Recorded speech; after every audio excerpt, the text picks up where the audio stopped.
안녕하세요. 승리한상 가족 여러분 그리고 강성성경연구원 여러분, 오늘은 마태복음 78번째 강좌로 마태복음 14장 22절에서 33절을 안심하라 나니 두려워하지 말라라는 제목으로 함께 말씀을 나누도록 하겠습니다. 승리한 삶은 박유열 목사님의 구속사로 조망한 성경 연속 강해집을 통해서 편집이 되어 있고요. 지금 저희들이 나누고 있는 14장 말씀은 마태복음 강해집 3권에 해당되는 내용입니다. 좀 더 깊이 있게 말씀을 묵상하고 싶으신 분들은 마태복음 강해집을 참조해 주시길 부탁드립니다. 자, 오늘 본문 말씀을 봅시다. 오늘 본문 말씀은 오병이어의 이적을 베푸신 이후에 연결된 사건입니다. 자, 22절을 보시죠. 예수께서 즉시 제자들을 재촉하사 자기가 무리를 보내는 동안에 배를 타고 앞서 건너편으로 가게 하시고, 자, 예수님께서는 왜 제자들이 군중들하고 무리들하고 떨어지기를 원하셨습니까? 우리가 지난 시간에 잠깐 살펴봤지만 요한복음을 통해서 우리가 이 부분을 확인할 수 있습니다. 요한복음 6장 15절을 보면 그러므로 예수께서 그들이 와서 자기를 억지로 붙들어 임금으로 삼으시는 줄 아시고 다시 혼자 산으로 떠나가시니라. 즉 예수님께서는 이 땅에 오신 이유는 우리를 위한 대속의 제물로 이 땅에 오신 것입니다. 즉 죽으시기 위해서 왔어요. 근데 사람들은 예수님을 자신들의 왕으로 삼으려고 합니다. 이것이 우리가 항상 주의해야 되는 것입니다. 사람들은 예수님을 보고 하나님의 뜻을 발견하는 것이 아니라, 하나님의 뜻 안에서 예수님을 보는 것이 아니라 나의 소망을 예수님한테 투영하고 싶어 합니다. 그래서 예수님은 우리를 죄에서 구원하시는 대제사장으로서 또 흠이 없는 제물로서 이 땅에 왔는데, 사람들은 자기의 뜻을, 자기의 희망을 이루어줄 정치적인 왕으로 예수님을 모시고 싶어 하는 것입니다. 이 두 간극을 우리가 항상 주의해야 됩니다. 우리가 예수님을 바라볼 때 하나님의 뜻 안에서 예수님을 바라보는가, 아니면 나의 소망 안에서 예수님을 바라보는가. 내가 신앙생활을 한다는 것이 하나님의 뜻 안에서, 하나님의 계획 안에서 내가 나아가야 될 길을 발견하는 것인가, 아니면 내가 원하는 것을 이루기 위해서 하나님을, 신앙을, 말씀을 활용하는 것인가. 이 두 가지는 겉으로 보기에는 비슷한 신앙생활을 하는 것 같지만 그 동기나 과정이나 결과는 천지 차이입니다. 그리고 예수님은 제자들이 이런 부분에 취약해져 약해질 것을 알고 있습니다. 우리가 고난주간에도 잠깐 살펴봤지만 제자들은 예수님이 예루살렘을 향하여 올라갈 때 예수님이 왕이 되실 것으로 알고 서로가 높은 자리에 올라가려고 합니다. 그래서 예수님께서 고난받고 십자가에 죽으시고 3일 만에 살아나신다고 수차례 반복해서 말씀하시는데도 그걸 귀담아 듣지 않습니다. 왜? 예수님을 하나님의 말씀 안에서 보고 하나님이 우리에게 주신 소망을 붙드는 게 아니라 내가 원하는 것을 이루실 예수님으로 보고 있기 때문입니다. 그래서 예수님은 제자들이 이런 상태에 남아있기를 원치 않기 때문에 분리시키는 것입니다. 그래서 예수님의 오심의 본질적인 모습에 대해서 우리가 고린도후서 말씀과 요한복음 말씀을 통해서 좀 더 확인해 보도록 하겠습니다. 고린도후서 8장 9절을 보십시오.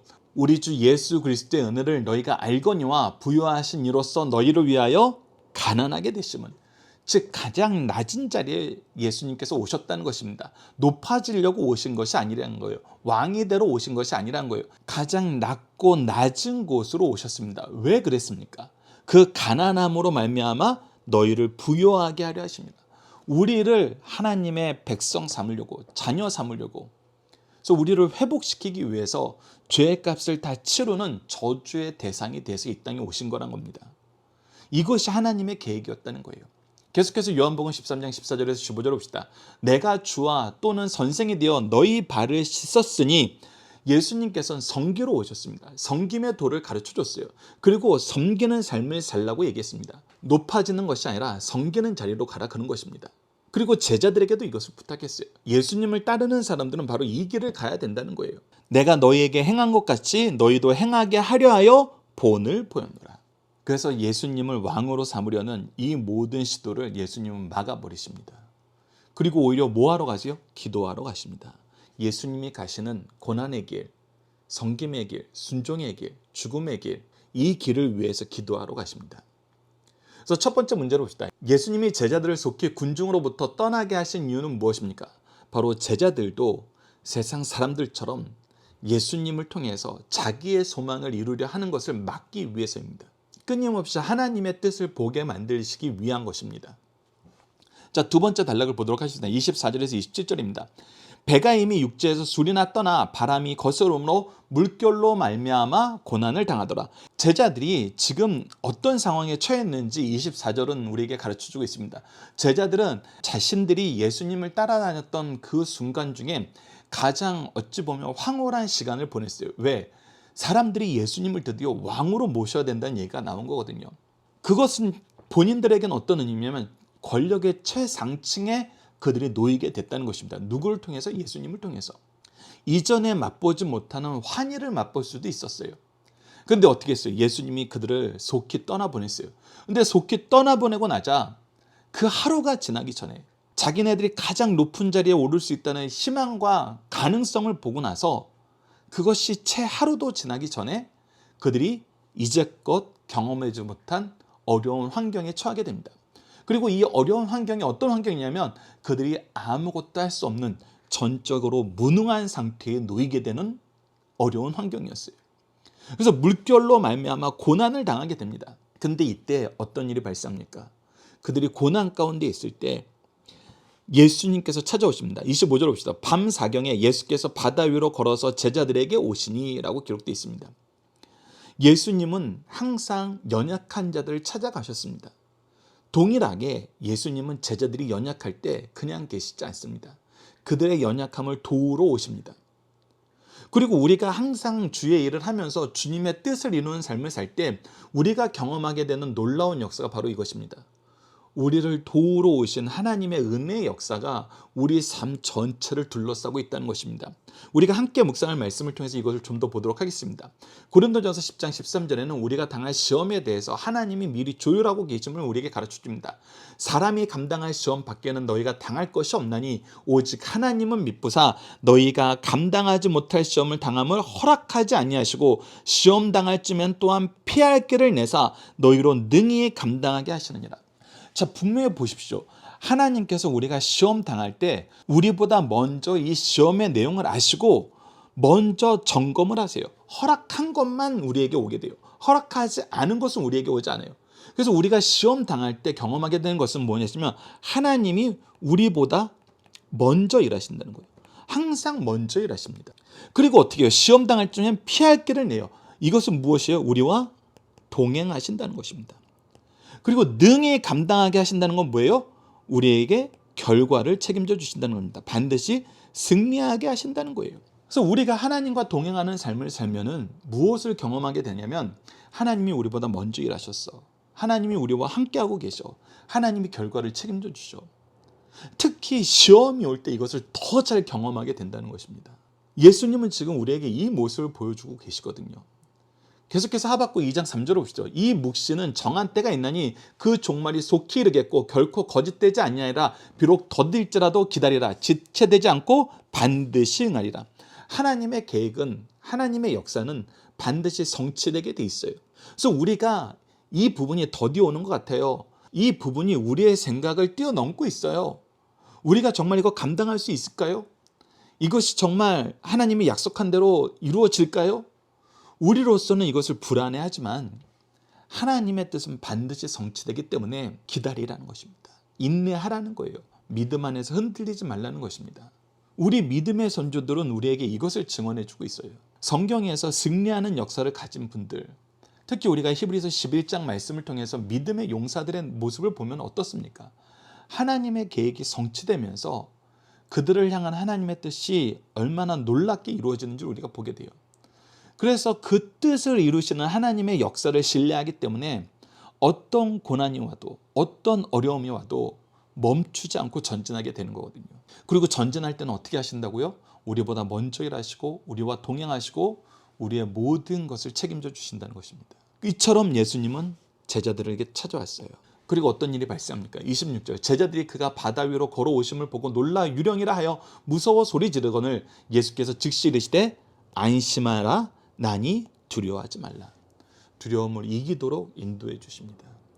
그리고 이 모습을 통해서 무리를 걸어오시는 모습을 통해서 우리가 지난 오병이어의 기적과 연결돼서 이것은 무엇을 보여주시냐면 예수님이 가지고 계시는 창조주로서의 능력을 우리에게 가르쳐준다는 것입니다.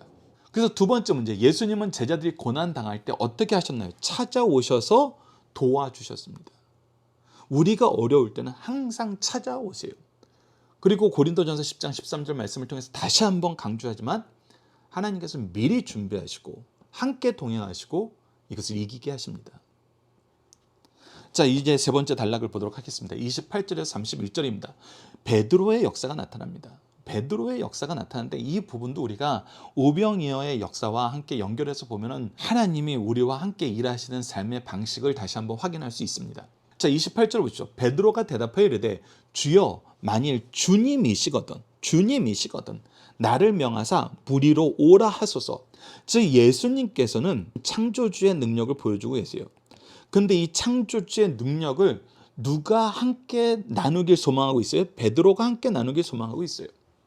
우리가 오병이어의 역사를 통해서 확인했던 것처럼 하나님께서는 그의 창조주의 능력을 세상에 보여서 큰 일을 하실 때 어떤 식으로 하길 원하세요? 그의 종들이 동참하여서 이 일을 함께 하길 기뻐하세요. 그것이 원래 사람을 창조하셨을 때 하나님이 세운 창조의 계획 안에 있는 거거든요. 그래서 이 창조주의 능력을 예수님만 펼칠 수 있는데 이곳에 베드로가 요청을 하는 거예요. 저도 경험하게 해달라고. 저도 함께하게 해달라고. 근데 어떻게 하세요? 예수님이 오라 하시니 허락을 해주세요. 오라 하니까 어떻게 해요? 베드로가 순종하게 됩니다. 여러분들이 이 순종은 성경에 기록된 놀라운 순종 중에 하나예요. 베드로가 이전에 무리를 걸어봤을까요? 안 걸어봤습니다. 예수님이 어떻게 무리를 걷는지 알고 있었을까요? 전혀 몰랐습니다. 그는 아무것도 모르는 상태에서 예수님께서 오라 하신 그 말씀에 의지하여서 그 물 위에 발을 내딛기 시작합니다. 상식이라든지 경험이라든지 주위의 의견이라든지 내 개인의 능력이라든지 이것이 전혀 고려되지 않은 상태에서 오직 누구만 본 거예요? 오라 하시는 예수님만 본 거예요. 그랬더니 어떻게 됐어요? 예수께로 갈 수 있게 됐어요. 창조주의 능력을 자기가 경험하게 됐어요. 여러분들 여기서 우리가 놀라움을 경험하는 것입니다. 오병이어에서도 예수님께서 떡을 떼어줬어요. 그럼 예수님이 떡을 떼어준 그걸 받아든 제자들은 그 다음부터 무엇을 해요? 예수님처럼 떡을 떼어주는 일을 해요. 예수님이 떡을 떼어준 것처럼 제자들이 떡을 떼어줘요. 예수님은 창조주의 능력을 가지고 떡을 떼어줬기 때문에 떡이 계속 나올 수 있었어요. 근데 제자들은 창조주의 능력이 있었습니까? 없었어요. 그런데 무엇에 의지하여서 그것이 된 거예요? 예수님께서 너희들도 나누어 주라. 떡을 떼어 주라. 예수님의 말씀에 의지하였더니 그들을 통해서도 창조주의 능력이 드러났어요. 우리가 신앙생활하면서 경험하게 되는 가장 놀라운 모습이 바로 이거란 겁니다. 예수님의 말씀에 하나님의 뜻에 순종하였더니 하나님만 하실 수 있는 일이 우리의 삶을 통해서 드러나요. 예수님의 제자들은 예수님의 말씀을 인정하고 의지하고 믿음으로 이 창조주의 역사에 동참할 수 있었어요. 그런데 예수님을 시험하는 역사는 내가 원하는 방식, 내가 원할 때, 내가 원하는 만큼 당신이 해줘야 믿을 수 있겠다는 거예요. 믿음을 통해서 하나님의 능력의 통로가 되는 것과 하나님의 능력을 나에게 보여줘야지 내가 믿을 수 있다는 거, 어떻게 보면은 쳇바퀴처럼 서로 돌고 도는 것처럼 보이지만 여러분들 이 차이가 얼마나 큰지는 이 14장 말씀을 통해서 확인할 수 있다는 것입니다. 말씀하실 때 아멘 하는 거, 말씀하실 때 순종하는 거. 그러면서 동시에 또 이 말씀은 우리의 나약함에 대해서도 가르침을 주고 있습니다. 30절을 보십시오. 바람을 보고 무서워 빠져가는지라. 예수님을 보고 갈 때는, 예수께로 갈 때는 걸을 수 있었어요. 근데 예수님 외에 다른 것을 보니까, 내가 경험상 느꼈던 여러 가지 문제를 보니까, 지금 현재 나를 위협하고 있는 여러 가지 상황을 보니까 이것이 이제 감당 안 되게 보이는 거예요. 예수님 때문에 담대하였던 그 마음이 환경 때문에 무서워하는 마음으로 변했어요. 그랬더니 어떻게 돼요? 빠져가게 돼요. 그러니까 우리는 예수님께 접붙임을 당하지 않으면은 사실 아무것도 할 수 없는 연약한 존재예요. 이것은 하나님께서 우리를 창조하셨을 때 모습과도 동일해요. 우리가 하나님과 함께하지 않으면은 우리는 다스리라는 것을 섬기는 연약한 존재가 될 수밖에 없어요. 이것을 우리가 기억해야 된다는 것입니다. 그래서 어떻게 해줍니까? 소리질러 이르되 주여 나를 구원하소서. 주여 나를 구원하소서. 우리가 연약하여질 때, 우리가 예수님을 바라보지 못할 때, 우리가 예수님을 떠났을 때, 우리 가운데 둘러싼 모든 형편이 우리를 집어삼키는 것 같을 때 우리는 이 말씀을 기억해야 됩니다. 주여 나를 구원하소서. 주여 나를 구원하소서. 그랬을 때 어떻게 합니까? 예수께서 즉시 손을 내밀어 그를 붙잡으시며 이르시되, 자, 물론 우리가 믿음이 작은 자여 왜 의심하였느냐, 이 말씀도 너무나 중요합니다. 왜? 우리가 믿음이 연약하여져서 좀 넘어진 거잖아요. 그런데 이 믿음이 작은 자여 왜 의심하였느냐라고 말씀하시면서 우리의 믿음에 대해서 가르쳐 주시기 전에 예수님이 하신 일이 뭐예요? 즉시 손을 내미신 거예요. 즉시 구원의 역사를 이루어 주신 거예요. 이것이 바로 예수님이 우리에게 가르쳐주는 교육의 방법입니다. 우리는 자격이 안 된 사람은 할 수 없다라고 얘기해요. 자격이 안 된 사람은, 태도가 잘못된 사람은 고쳐줄 수 없다라고 얘기를 해요. 근데 그거는 우리가 방치하는 것과 외면하는 것과 다르잖아요. 예수님은 어떻게 하셨어요? 즉시 손을 내밀어 잡아주셨어요. 주시고 나서 교육하시는 거예요. 일으켜 세우고 나서 믿음을 더하게 만든 거예요. 이것이 바로 믿음의 문제였다. 너의 믿음 없음을 내가 붙잡아 주었으니 너도 믿음 없는 자를 붙잡고 믿음으로 서라. 이것을 우리가 기억해야 됩니다. 그래서 히브리서 11장 8절 말씀이 중요합니다. 믿음으로 아브라함은 부르심을 받을 때 순종하여. 중요한 건 뭐라고요? 믿음입니다. 이 믿음의 역사는 무엇으로 연결됩니까? 순종으로 연결됩니다. 장래의 유업으로 받을 땅을 나아갈새 갈 바를 알지 못하고 나아갔으니, 알지 못하는 것을 순종하는 것이 믿음입니다. 우리가 하나님을 믿으면 하나님이 창조한 세계가 이렇구나, 하나님이 우리를 향하여 이루시고자 하는 뜻이 이렇구나, 하나님이 우리와 함께 하시면서 이런 걸 허락하셨구나, 이것을 오히려 우리가 경험함으로 더 풍성하게 누리게 되는데, 그걸 인정하지 않는 사람들은 나는 이것이 내 아버지라고 인정할 거예요. 이것을 보여주세요. 저것을 보여주세요. 이렇게 해주세요. 저렇게 해주세요. 결국은 그 태도는 내가 끊임없이 믿지 않을 이유를 생산하는 것으로 이어집니다. 이것을 우리가 조심해야 된다는 것입니다. 그래서 세 번째 문제, 베드로는 누구의 말씀을 의지할 때 걸을 수 있었나요? 바로 예수님의 말씀입니다. 예수님을 바라볼 때예요. 그때 창조주의 역사가 나타났습니다. 자, 마지막 32절에서 33절을 봅시다. 배에 함께 오름에 바람이 그치는지라 배에 있는 사람들이 예수께 절하여 이르되, 이제 비로소 예수님에 대한 믿음의 역사가 시작됩니다. 진실로 하나님의 아들로소이다. 예수님을 누구로 인정한 거예요? 하나님으로 인정하는 거예요. 하나님의 아들은 하나님이에요. 신의 아들은 신이에요. 더군다나 구약에서 하나님은 유일하신 하나님이라고 선언을 하셨어요. 그렇기 때문에 그들이 고백하는 이 입술의 고백은 그들의 이성과 그들의 지성의 영역에서 나온 것이 아니라 하나님이 주시는 이 믿음의 역사 안에서 성령의 이끌리심을 받아서 고백한 고백임을 알 수 있어요. 함께 묵상할 말씀을 우리가 함께 보도록 하겠습니다. 누가복음 1장 35절을 보시죠. 천사가 대답하여 이르되 성령이 내게 임하시고 지극히 높으신 이의 능력이 너를 덮으리니 이러므로 나실 바 거룩한 이는 하나님의 아들이라 일컬어지리라. 천사를 통해서 하나님의 아들이 이 땅에 오신 우리에게 미리 얘기해 줬어요. 그리고 요한복음 10장 30절을 보십시오. 나와 아버지는 하나이시라 하신대 라고 얘기하고 있습니다. 그래서 아버지와 아들이 삼위일체의 역사가 무엇인지 우리에게 가르쳐주고 있어요. 계속해서 요한복음 10장 35절에서 36절을 보시죠. 성경은 폐하지 못하나니 하나님의 말씀을 받은 사람들을 신이라 하셨거늘. 이것이 바로 시편 82편 6절에 나타난 거예요. 하나님의 말씀을 가지고 전하는 자도 신이라 불렸거든. 하물며 아버지께서 거룩하게 하사 세상에 보내신 자가 나는 하나님의 아들이라 하는 것을 너희가 어찌 신성모독이라 하느냐. 앞서 말씀드렸던 것처럼 구약에서는 하나님 외에 신이 없다고, 하나님이 유일신이라는 것을 하나님께서 직접 말씀하여 가르쳐줬어요. 그런데 하나님의 아들이라 그러는 것은 하나님 외에 또 다른 아들로서의 신이 있는 거예요. 그래서 이것은 그리스 로마 신화에 의해서는 다신교를 믿는 것과 동일한 것입니다.